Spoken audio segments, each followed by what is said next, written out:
to tell us whether or not we're live yet. It says we are live. Matt, my friend. Adam, my friend. How are you? I am grand. How are you? I'm legitimately asking since you just jumped in like 3 minutes ago. Yeah, a little rushed, but yeah, we're good. We're in here. Okay. Ready So we've been planning to do a little Batman read through for a while, months and months. You patiently waited for me to get my shit together after you proposed this idea to me. What made you want to do the Gotham Earthquake Saga? It's one that I've always wanted to read. I've always read like great things about it. I've seen like a couple YouTube videos and Instagram things where people were talking about it and talking about how it's one of their favorite stories. And I have collected single issues of it, a bunch of single issues of it, but I've never like had the whole story intact. So I just thought, why not? So in the pantheon of Batman, it doesn't, like, relative to other certain stories, it doesn't seem to get a lot of love, does it? I don't think so. No. You think it was because it was so long and drawn out? I mean, it's a really long arc. Yeah. In fact, the earthquake itself, the issue that happened was March of '98. And then No Man's Land ended in December of 1999. So DC got almost 2 years. Almost 2 years out of this earthquake. Yes. So we're gonna attempt to go through the whole thing. It might take us 2 years. It might. But we're gonna do it in chunks. We're gonna do 10 issues tonight of Cataclysm. Well, yeah, and this was like an add-on because we were gonna start with just Road to No Man's Land and then right in, and we decided that we realized how weird it would be not to have like the earthquake be the first thing. So right. So speaking of which, if you had to guess what the last time anything happened on this channel was, what would you say? On Bear Island Comics, like, people think it's defunct with good reason. I'm gonna say 10 months. Wow, that's a little bit harsh, but I guess I don't blame you. August 20th of last year was the last time anything happened on this channel. So we appreciate every single person who has shown up here, even TJ with his weird eyes. TJ's in the chat. Unruly Simeon shouting out Lasso and JP. JP says he's gonna have to reread this now. It's been forever since he's read this arc. By the way, anyone who if you want to like join us for one of these, feel free to contact me. We can fit you in. Unruly with his classic peace sign. We got Magic Lasso. Wow, a lot more people. Actually, I wasn't expecting any people, but thank you for everyone who showed up. We're gonna try to keep these to about like a half hour, 45 minutes tops, just so people can go back and watch them without committing their whole damn day to it. John's Comics with Kids in the chat. Now we're rolling. Yep. I had that coming, didn't I? All right. So you want to jump into this? Yeah, let's do it. Like we said, March of 1998. Let me share. Actually, no, we just have to do this, don't we? Yeah. March of 1998 is our first issue here. Man, the late 90s, a magical time, aren't they? Lovely. Beautiful. Actually, any time that's not now kind of feels like, right, exactly. Kind of feels like a magical time. It all started with the Cataclysm Prelude, Detective Comics 719 in March 98. This cover, Bill Sienkiewicz. Yeah, I'm digging it. I wouldn't have been able to guess that, but according to the DC Comics fandom page, that's a Bill Sienkiewicz cover. I like it. It's got Kelly Jones vibes for me for sure. It does. It definitely doesn't look like a Sienkiewicz cover. Yeah, but I think it's worthy of him. Written by Chuck Dixon, and then this has art by Jim Aparo, Flint Henry, who I hadn't heard of, and Mark Buckingham, who I think we both became big fans of during this read. It's the cape. Yeah. K-Dog, thank you for joining us. I think K-Dog might have subscribed to me today, actually. So it was exciting getting a subscriber today. I was shocked by that. I mean, it has been 10 months, so. So this issue, yeah, thank you. Thanks for reminding me. This issue was mostly just a bunch of like bad guys talking about Batman, right? And then at the end, they threw in this little, oh, by the way, an earthquake's about to happen, which introduces a new character, Jolene, right? She's a seismologist. She is. You're gonna need one of those for this story. Seismologist, key. She's kind of got like a hippie vibe going, as you'll see. But she's sort of like up on a very picturesque hill overlooking Gotham. Some little kids. She's talking about unusual bat activity. That's funny. Right, exactly. Some little kids sort of sneak up on her, and she's like, "Well, what are you doing up here, lady?" She says, "I'm a seismologist," and she starts getting all science on these kids. My name is Jolene Relazzo.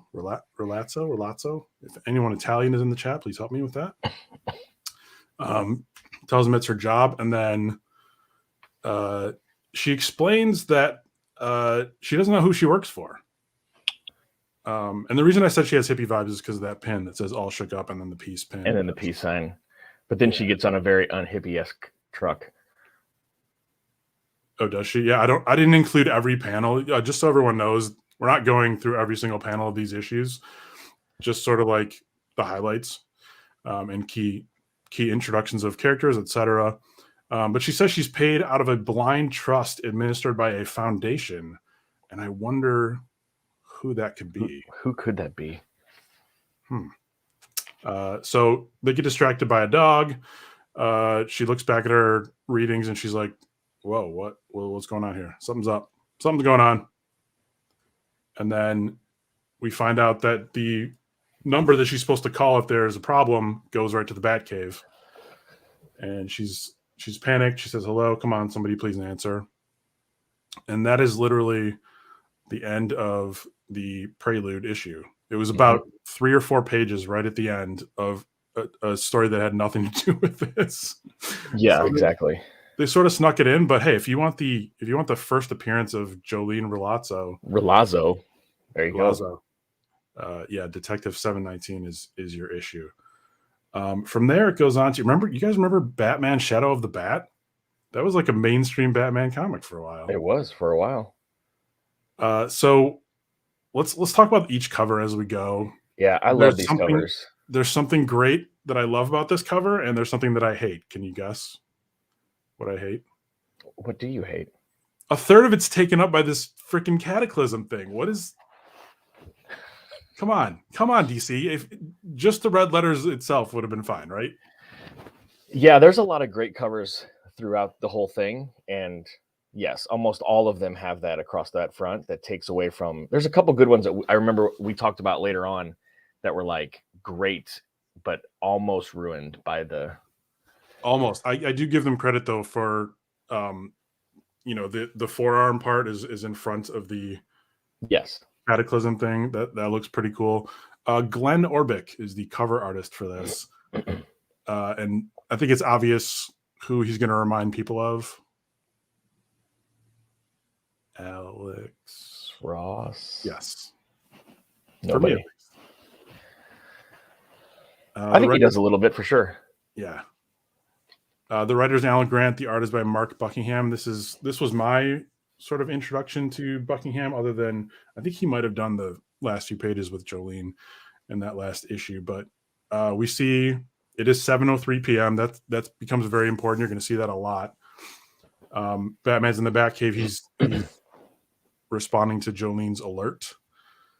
See, it says alert.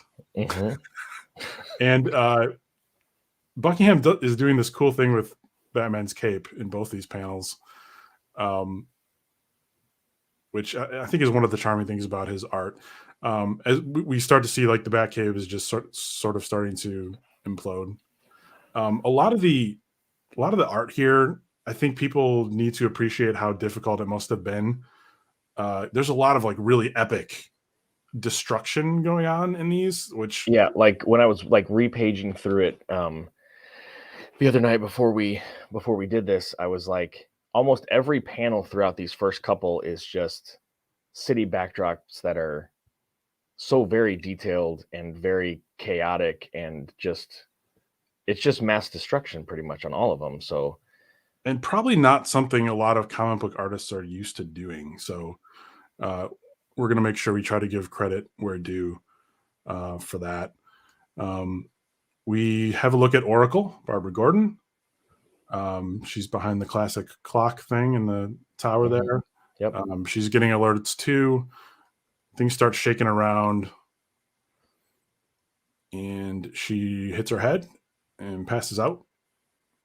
So that's not good. No, not great luck that Barbara Gordon has. We're worried about her. I'm a big Barbara Gordon fan. I know JP is too. He's probably very worried right now.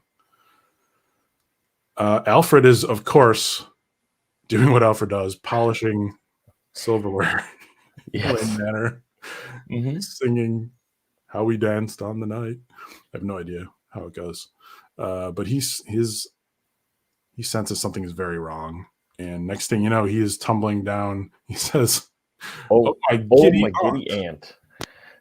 Like such an Alfred thing to say. R.I.P. Alfred. Spoilers for a couple years ago. Now here's the first really impressive to me destruction scene. Full page spread. It says Wayne Manor is only a mile from the epicenter of the quake.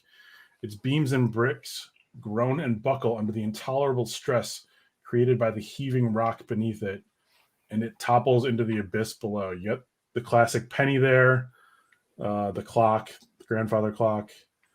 Here's a little bit of a closer look at the exterior part, just breaking apart. A lot of history just being destroyed there. Comic Man Andy in the chat. What's up, brother? I really dug the art through the majority of them anyway. Yeah. I just think they were great. Definitely. Very impressive art. We will get to some issues tonight that the art was not as impressive. Maybe not our favorite.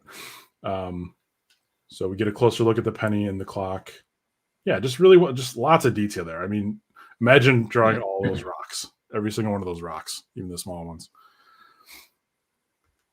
Alfred is stuck near the penny, which is funny because his last name is Pennyworth. He makes note of that too. Yeah, later on he does. Yeah. In the Batcave, the work of a lifetime is in shards. The only sound is the faint rasp of an old man's labored breathing. So now we're worried about Barbara and Alfred.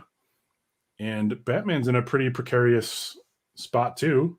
That's one of my favorite shots, I think, of this whole Cataclysm book.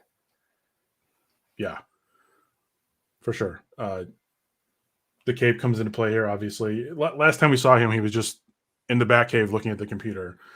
It says less than 100 yards away, the world's greatest hero, hangs precariously over the yawning chasm that has been ripped in the cave floor, mere seconds from doom. So now we're worried. It's a pretty epic way to end an issue there. From there, we jump over into Nightwing, where again a third of the cover is taken up by this sketch of buildings, I guess. I don't know. I don't. It doesn't even look like anything's really happening in there. But Nightwing number 19, April 1998. We are now to April. Cover art by Scott McDaniel. What'd you think of this one? It was okay. I didn't like it as much as the Buckingham issue, but I still thought it was pretty decent. There's a lot of like when we'll see in a second, like cityscapes and stuff again that I thought looked really good. Yeah, most of the effort went into that. Scott McDaniel's definitely got his own style. I think it almost reminds me of like the way he does bodies reminds me of like Joe Madureira, the guy who was doing X-Men when I was a teenager. He was like one of the Wizard hottest artists. Everything just a little exaggerated and a little bit like Gumby like, like stretchy almost. So we just see Dick sort of like running toward danger because he's a hero. That's what heroes do. Yeah, he says they're going to need all the help they can get, running through the best ways to get north. Gotham is cut off from every land route. So I believe what is he getting a boat here? Yeah. Yeah, he finds a. Does he have a boat? He has one. JP, Yeah. does he have a boat? JP is our Nightwing expert. He's in the chat. So he arrives like in the water to see just how bad the destruction is. Ties up the boat. That's just, I mean, what a great panel. Oh yeah. You see the fire and the smoke and just absolute chaos. It even looks like those other ships are breaking apart. And then he manages to save some kid. I feel like they kind of just threw that in just because. Well, the whole issue is almost just him saving that busload of people and talking about the mom and whatever. Confirmed by confirmed JP. he has a He had boat. a boat. Because when he pulls up, he's listening on the scanners. He's trying to figure out what's going on, and he listens in and hears her 911 call, and the phone's about to die, and so he just hops into action right there to save all of them. And then it talks about the mom sacrificing herself to save everybody on the bus. And that was that was kind of almost the whole issue was just this rescue. Yeah. We're going to get a lot of that. It's almost going to get a little bit, another rescue. But, right. That's what happens when your entire city is destroyed by an earthquake, I guess. Here comes one of my favorite issues. Oh, yeah. Batman 553. We're finally into the main Batman title now. April 98, Buckingham did the cover, but guess who did the interior art? John's Comics with Kids. Klaus Janson. And he did a really nice job. So the writer is Doug. I can never get this last name right, even though it looks kind of simple. Monch or Mensch, one of the two. I say Mensch. I do Mensch. Okay. I mean, he's my Moon Knight guy. He wrote the 1980 Moon Knight series. I didn't know you were a Moon Knight fan. Knight of No. Khonshu. I know. I just drew him out of a hat. That's how most people end up on Moon Knight. So more amazing destruction art, 7:04 p.m. 4 of Gotham's tallest skyscrapers topple like dominoes, killing 749 people instantly, leaving 53 others with major and minor injuries. Think about that. You don't often hear in comics, hey, 750 people just died. Yeah, and there's a couple panels I don't think we have in here, but they're like just real small things where one is there's pools of blood or dripping blood like all over. So they do play a lot on not just this kind of chaos, but a lot of like injury and death and destruction too, and violence. Especially in Aftershocks and like the Road to No Man's Land stuff. Mm-hmm. I think that's some of that really struck me. By the way, we've only read a little bit of the way into Aftershocks, which is sort of the next, I guess you would say, trade after Cataclysm. So we don't want to go into each one of these knowing too much. So an awesome Klaus Janson page here.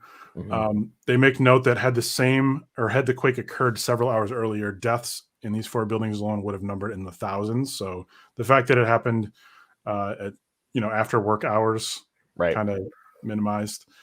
We have ruptured gas mains exploding, which of course would happen. And then 7:06 p.m., the first major fires already raging out of control.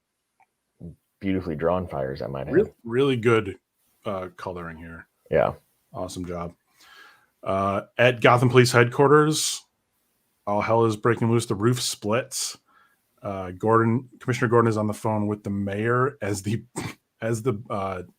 bat signal collapses into his office, which is just what a panel that is. And I love how Janson just sort of made him like in shadow there. Yeah, it looks fantastic. Yeah. So he's sort of pinned by that. So now we got Gordon. We got both Gordons in trouble. Both. And Alfred. Oh, we cut to Alfred.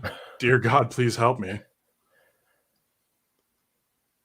And then back at police headquarters, the cops are just like trying to figure out what to do. One guy's like, my wife and kids, we got to get out of here. Barbara, I guess, has recovered from her, head injury and shows up, shoots a gun in the air and says, hey, you've all got a job to do here. I realize every one of you also has a parent, child, or spouse, and I can't stop you from trying to make your way through the chaos to your loved one's sides. I will point out, however, that leaving here would be dereliction of duty, and as my father would put it, a sheer waste of manpower. So Barbara's sort of taking control over at headquarters, which is super cool. Yeah, for sure. I think they probably could have done an episode of how she got from the bell tower to there amidst the chaos in her wheelchair. Unruly Simeon sharing his hot take on gas with us here. It's time consuming and worrisome to set them.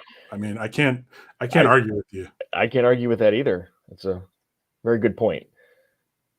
Unruly's learned how to do a lot of different things in his work. Batman shows up to try to save Alfred, and here's one big penny pun, folks. He says, I'm almost there. He says, good Lord, sir, I may be a penny worth, but I never dreamed my life would be worth this penny. Batman says, and a lot more, old friend. He doesn't give him the satisfaction of laughing at his joke. He doesn't. Because that's not what Batman does. No. But, he pays him a little compliment. I like how Alfred's clothes are all fine except like his knee. Like he's got a little rip in his knee there. And here's my favorite part of the whole book, because I'm the world's biggest Lieutenant Bullock fan. People think that's weird, but I just love him. Bullock shows up at headquarters and he's like, he's got like a tire iron or something stuck in his arm.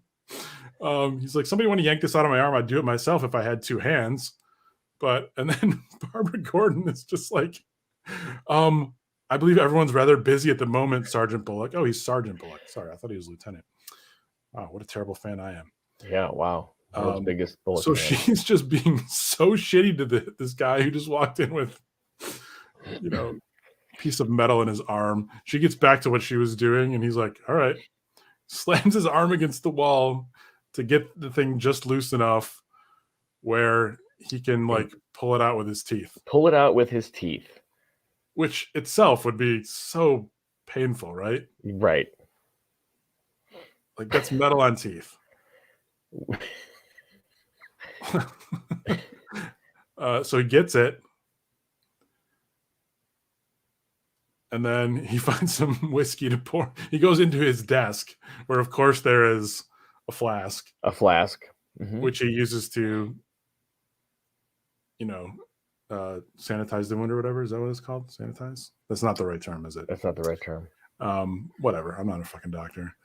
All right. He's like, I fixed my own arm. Now where's the commish? And he determinedly bounds away after Barbara tells him, we don't know where he is. There hasn't been time to look. And he's like, all right, I'm looking. And so she, who was just totally shitty to him, is shitty to him. Yeah. Is so thankful for him. Yeah. Unruly agrees. This is probably the manliest thing you can do, is pull a piece of metal out of your arm and then pour whiskey on it, right? With your teeth. Yeah, it does. Correct. It does have to be with your teeth. Right, exactly. More destruction. They're talking to Barbara over the intercom or whatever. These are more fires than the city has ever seen, of course. She says it'll be hours until FEMA can get there. There's still no word on her father, but 2 panels later, he shows up. He's fine. I guess Bullock lifted the bat signal off him, but I don't even know if we saw that happen, did we? No, I don't think so. It's just kind of implied. It is also, in regards to all the buildings that are collapsing, probably noteworthy to mention that somewhere in the first couple, they talk about how any of the buildings owned by Wayne are not affected because he's taken this seriously, and he has fortified all of these minus Wayne Manor. He has fortified all these buildings in the city. They will hammer home how any Wayne building was not affected by the earthquake. They'll hammer that home, which, you know, Batman haters always say, oh, he's always prepared for everything. He always knows what to do. And this, I think, probably added some fuel to that belief. JP talking about Barbara's not wanting to help Bullock. He admits that's an L for Barbara. And JP is one of the biggest Barbara Gordon fans you'll ever find. So, but he points out Bullock wouldn't be such a badass if someone would have helped him. But that's true. I don't know. Her tone could have been a little, you know, could we have spared one man to like go over and help him? You know. Anyway, so yeah, the Gordons are reunited. That's nice. Thanks to our hero Bullock, the hero of the story. Then we move on to AZRAEL number 40. AZRAEL 40 issues, you guys. That's warms my heart because I think I had the first like 10 issues when I was like 15 years old. You didn't read this one, correct? This one was not in the, because I have the original, I guess, trade, and you got the digital that has the updated extra couple extra issues of stuff in there. Yeah. So what I'm kind of going by order wise is just, it's, you know, it says at the bottom sort of middle there, it says 4 and then like O'Neill, Robinson, and Pascoe right underneath it. So like that's how I went. This issue's not important. I can see why they left it out. It's just really not. It's got cool cover art. I don't know Roger Robinson, but he did a cool cover here that was ruined by the Cataclysm thing on the left. But anyway, for some reason, AZRAEL is transporting Bane somewhere, and the earthquake gives him a chance to escape. And he tries to get just AZRAEL, to like come with him. He pulls a Darth Vader on him. And he's like, "Together we will rule as father and son." Right. Our names would live forever. Bane and AZRAEL, legends. And then he's like, nah, bro. He's like, I'm nothing like you. So yeah, that's pretty much AZRAEL number 40. Yeah. And they probably left it out because they didn't want to, they didn't want extra pages and that they had to pay for printing of the trade paperback. I listened to speaking of Denny O'Neill, I listened to a podcast where they interviewed Denny O'Neill. He talked about how through the 70s and 80s that he was like almost blackout drunk through everything that he did. Oh yeah. Yep. Yeah. That guy. It was pretty interesting. He's a legend though, man. I mean, Denny O'Neill. Oh yeah. He lived rough, but yeah. He was very open about that too. He didn't. Oh yeah. He didn't want other people to make the same mistakes he did. Cost him a couple marriages, I think, too. All right, we're back to Detective Comics, number 720, April 1998. Get some Graham Nolan goodness in here. That's never bad. No. He did the cover and the interior art, but Klaus did the inks, so I felt like I should make note of that. Chuck Dixon writing again. You'll notice Batman is underwater on the cover, which will come into play. We have more toppling of skyscrapers and people panicking. Great panel. Let's see. Where are we here? He's underwater. And then he had to jump into water in the Batcave in order to reach Gotham. Yes. So he finally, this is where he surfaces. And he actually sees, like, this is his first time seeing how bad everything is. Because, Batcave's not in the city part of Gotham City. Right. And he's been underground since it all started. Yeah, since right after he saved Alfred, he jumped into the water and was swimming with like a breather on. So he sees the devastation. I think you said this was one of your favorite sort of moments in the whole series, right? Because it's Bruce Wayne seeing Gotham City, who his parents helped build, pretty much, just in ruin. Right. It's the city that he's trying to save and he's put so much into is just kind of toppling over. Yeah. Catwoman 56. You probably don't even need me to tell you that cover is by Jim Balent. There's two easy ways to know that Jim right there in your face. I'm going to say Balent, but I think it's Balent. Did this cover Catwoman in an impossibly sexy pose. Anyway, writer Devin Grayson, and can I just say I still love the fact every time I see that somebody named Grayson wrote like Batman related stuff, I just think that's the coolest thing ever.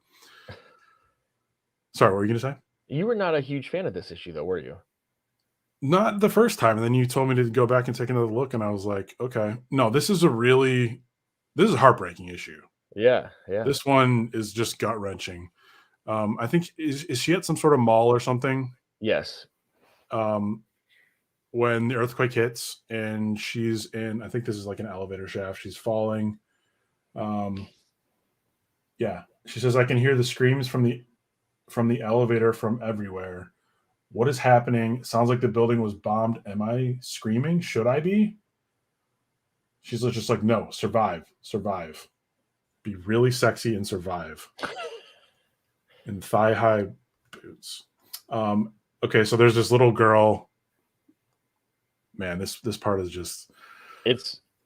This whole issue... Girl, I mean, that's what I like this... I mean, this whole issue is just like... It's a very depressing issue. It's not like... It's not an uplifting issue at all, but I think it was... I mean, there was death and destruction in the other ones, but I felt like this one was the first one where they really like pinpointed a little bit more on the death, and they use a child to do it. Right. Up until now, I don't think we've seen anybody die, right? There's one in like the first or second issue. No, you don't. But there's one in the first or second issue that was another one that stuck out to me, was when Barbara Gordon is getting out of the clock tower and she's like making her way to police headquarters, and there's a car overturned that's been completely almost flattened. And there's a guy on top who is digging the rock out, calling for his wife, telling her he's going to get her out. And if you look under the car, it's just like pouring blood out from underneath the car. Yikes! I didn't even notice that one. Anyway, the girl says you look like a kitty cat, and she's just decides she's going to do whatever she can to help the girl. There's like a security guard or a paramedic or somebody nearby, and Selena says her breathing's shallow. It might be a punctured lung. You have to get her to a hospital. And the person's like, I'd love to. My radio's down and I have to triage. You could talk to her, she's scared. So, oh my God, this girl's asked her if there's just really like, it's just, I mean, it's just like horrific pictures of this girl, and she's just so out of it. Which is almost strange because when you think of Jim Balent's art, this is not what you think of at all. Yeah, because she has a loose tooth. So this girl is dying. Catwoman tries to like give her mouth to mouth, and then she realizes it's just not going to happen. And so she sort of has a little mental breakdown here. She's like, no business helping people. Leave. They just leave. Gotta leave. Always been alone. Must be alone. Right. She's sort of like trying to distance herself from the situation. And then she just has a moment, like outside the building. She just has this moment. She says, it's been a long night. It's going to be even longer day. In a minute, I'll get up again and see what else I can do. In a minute, I'll go back to counting the deceased and the wounded and the homeless and the overwhelmed survivors. In a minute, I'll check upon the opportunists and the looters and the truly insane. In a minute, I'll just have my breath back. And then she just sort of like cries at the end, which, yeah. God damn. It's just a real brutal issue, but I thought it was great. Like, I thought it was great. It was definitely impactful. I'll say that. It's a difficult read. You see her crying, and then it says, continued in Robin number 52. Available on newsstands now. All right. Well, here we run into some art that I don't have a ton of good things to say about. No. And we have the cover is by Jason Johnson. The interior art is by Stas Johnson. Jason Johnson's covers, it's all right. It's fine. It's okay. Stas Johnson, I think there might be a reason we don't hear about him a ton. Like every face he draws kind of just looks weird to me. Yeah, this is the one where it's real prevalent when he's in like in his mask, right? Yeah, I think we're gonna get to that. Yeah. Robin is flying home he was doing something in Europe, and he's sitting there thinking about like, is it time to tell my dad that I'm Robin? Tim Drake is. Mm-hmm. So he's Jesus. This why does he look like a raccoon in this? I don't know. It's just so he's and then that lady in the other panel looks dead. I mean, that looks like a dead person. Yes. So there's an announcement from the pilot. Attention passengers, there's been a slight change of destination. Instead of Gotham, we've been rerouted to Bloodhaven. So something must be going on in Gotham. I don't know why there's streaks of won't even say what that looks like on the outside of the airplane. So he looks down and says, "Oh my God," and then he sees, a lot of Cataclysm is like we're checking in on each character and their shocked reactions to what's going on. Yeah, and this is Tim's. I will say, out of all the art that he did in this book, the panel of the city right there is probably, in my opinion, probably the best part he did. Yep, and we said we'd give credit where it's due. So the buildings look like buildings, and the water looks like water, and fire and smoke. Good job. Mm-hmm. Just work on those faces there, Stas. Oh, yeah. Stazzy boy. All right, here's an interesting one.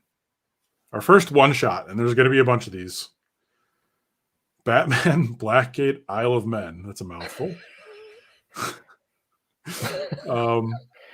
This cover, according to DC Fandom, the website, it sounds like a movie that you actually is by Bill Sienkiewicz, and I refuse to believe that that's a Bill Sienkiewicz cover right there. I'm sorry. It doesn't really look like it. So that's why I put allegedly.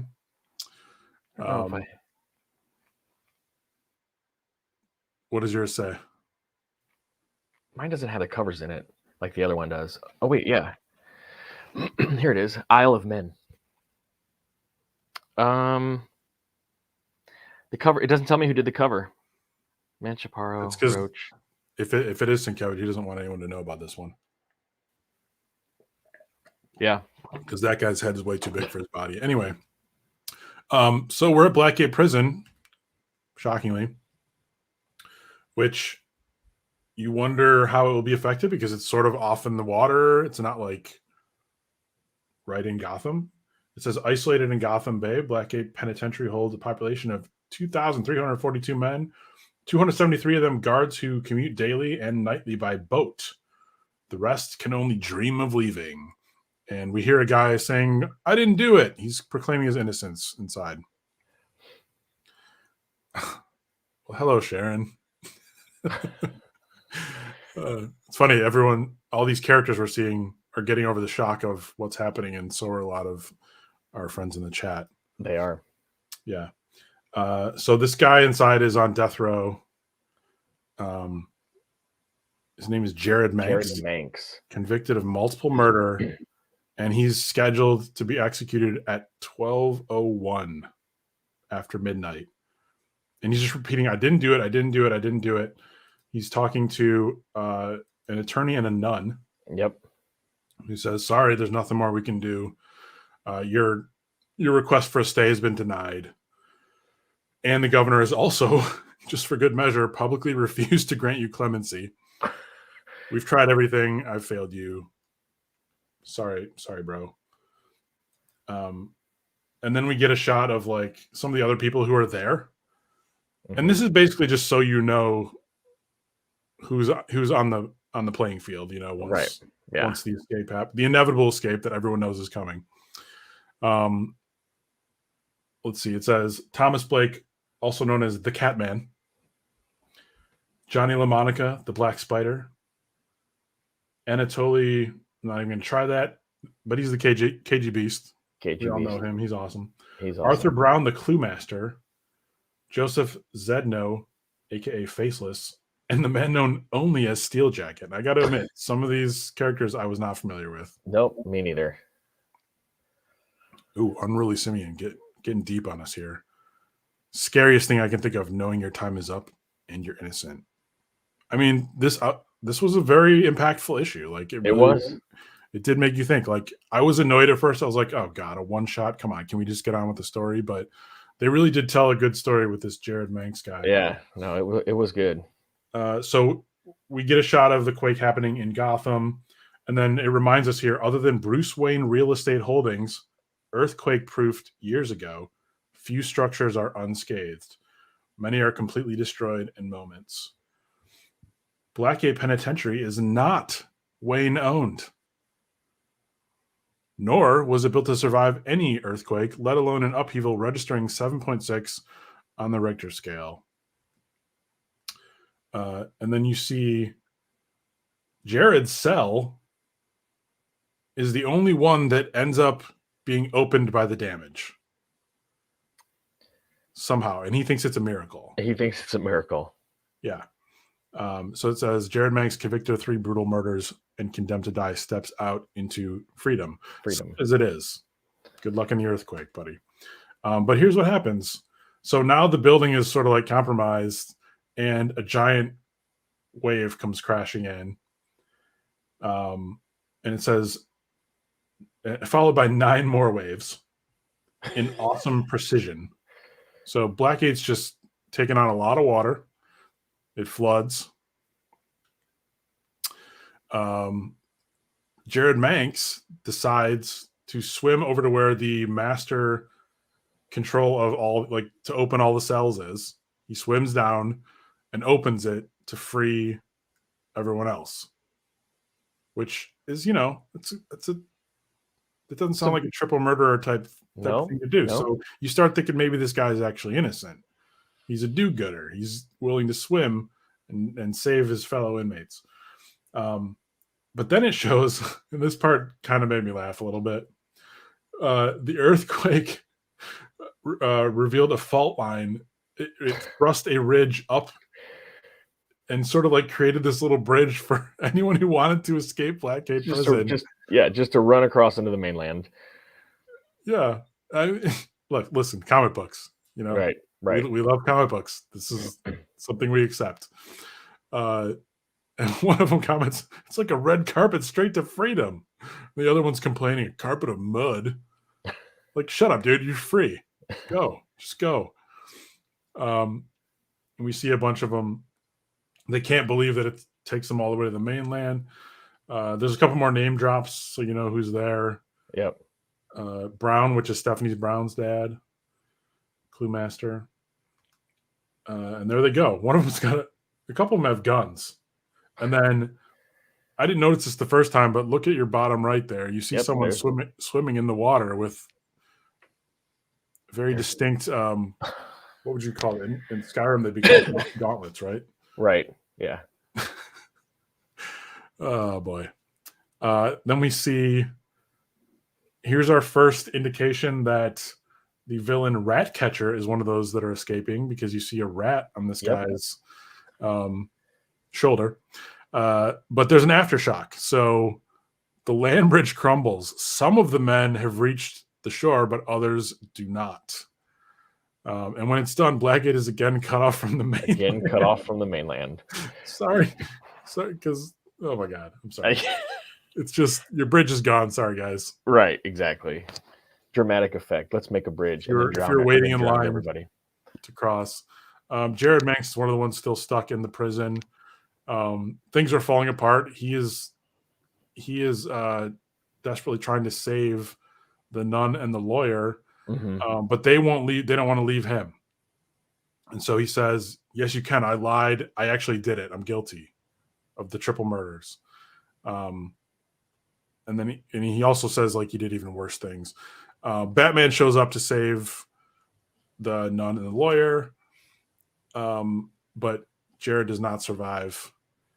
And the woman comments, oh, wow, it's 1 minute past midnight. 1 minute past midnight. When he was scheduled to die anyway. And Batman is just a total a-hole in the background here. They're having this moment like, oh my gosh, he's dead. Batman's like, yo, we gotta go.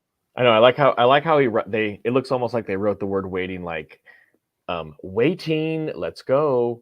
Exactly. Like, who cares about everybody else? A little bit more italicized, like, helicopters are waiting. But I thought the issue, I liked how they did that with that guy. Like, they build you up to believing that he was innocent with all the stuff that he does to save them. And he fights, I think he even fights KG Beast at one point, doesn't he? Or one of the other guys. Yeah. So all this just to save them.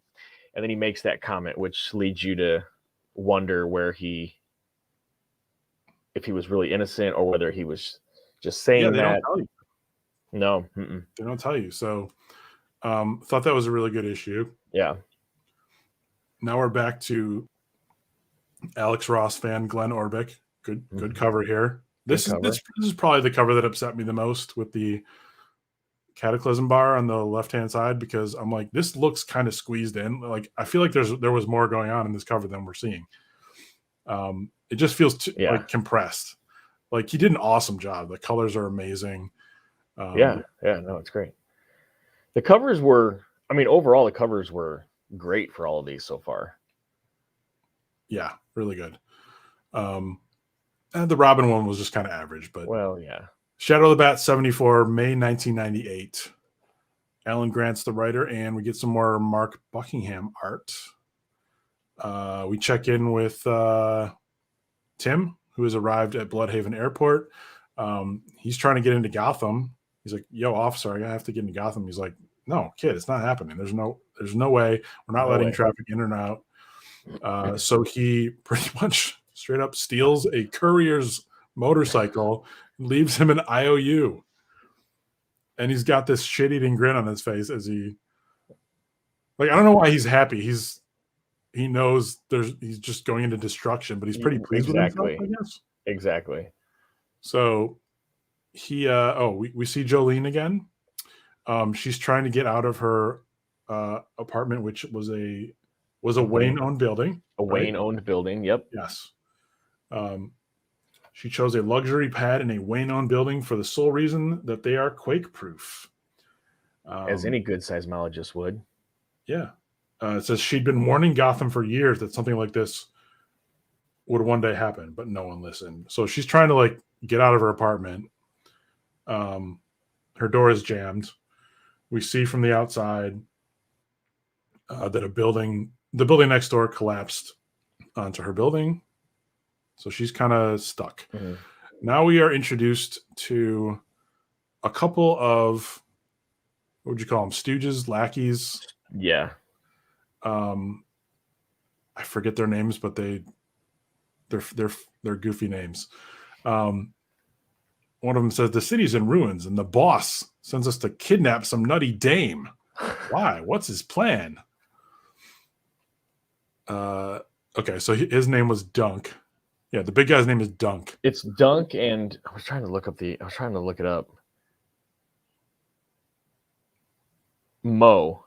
Dunk and Mo. Okay, so Mo's got the giant nose. Dunk and Mo. Yeah. You know better than to question the boss, Dunk. He says we're going to make millions out of this quake, but he's got to have the babe first. Okay. So they show up at Jolene's apartment, and they use just like a big stick to get in. I don't know. Are you Jolene Relazzo? Yes. You got to come with us, sister.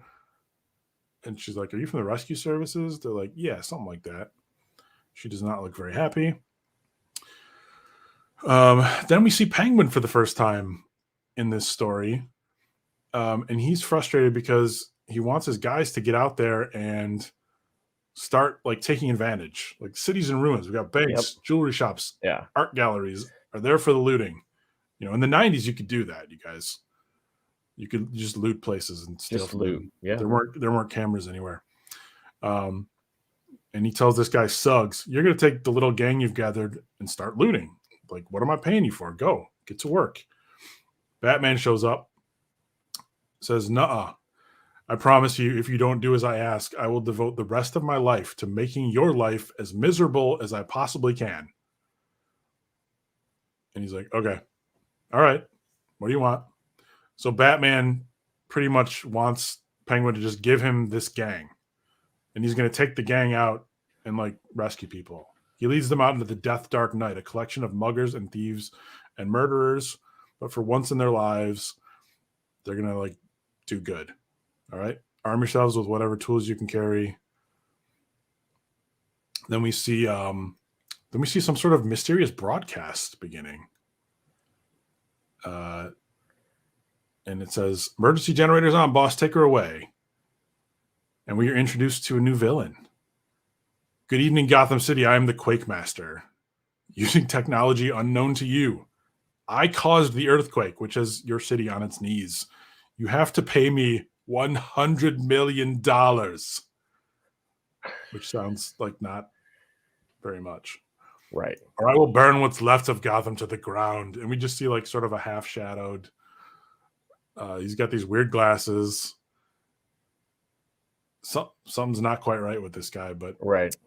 He's pulling a Joker and hijacking the airwaves.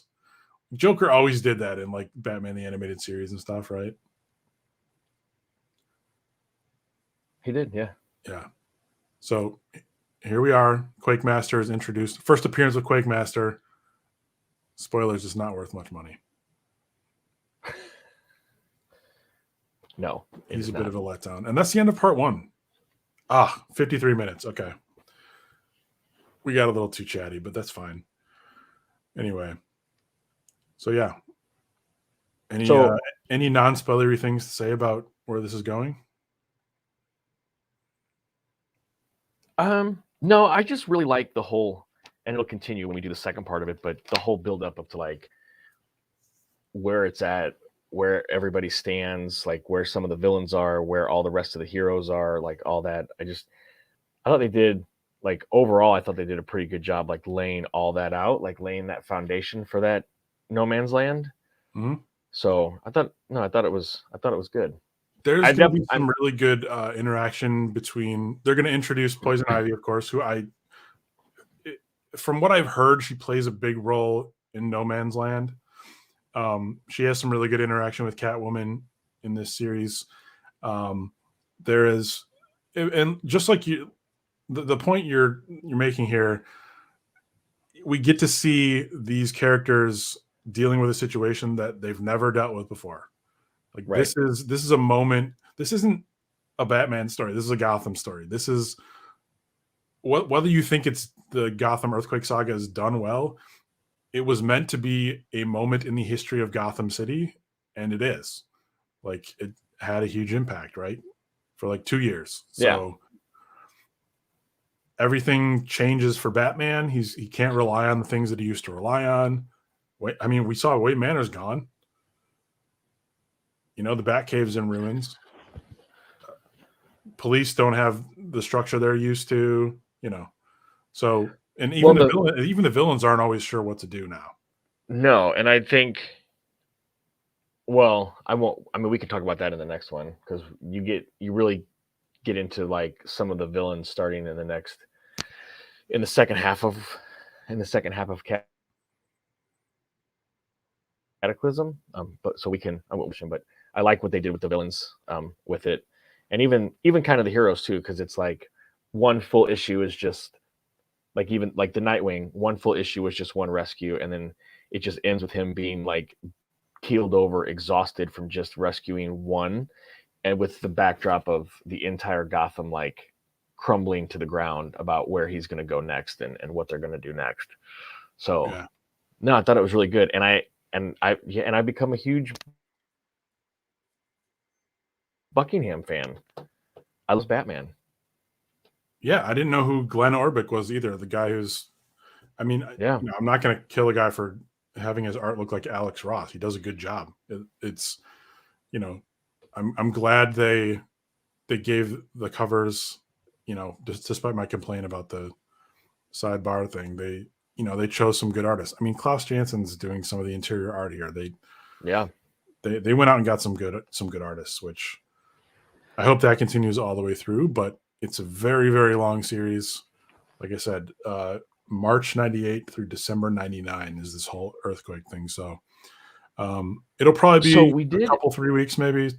We'll do this again. We'll pick this up. Yeah, that's fine. We did not mention Harold.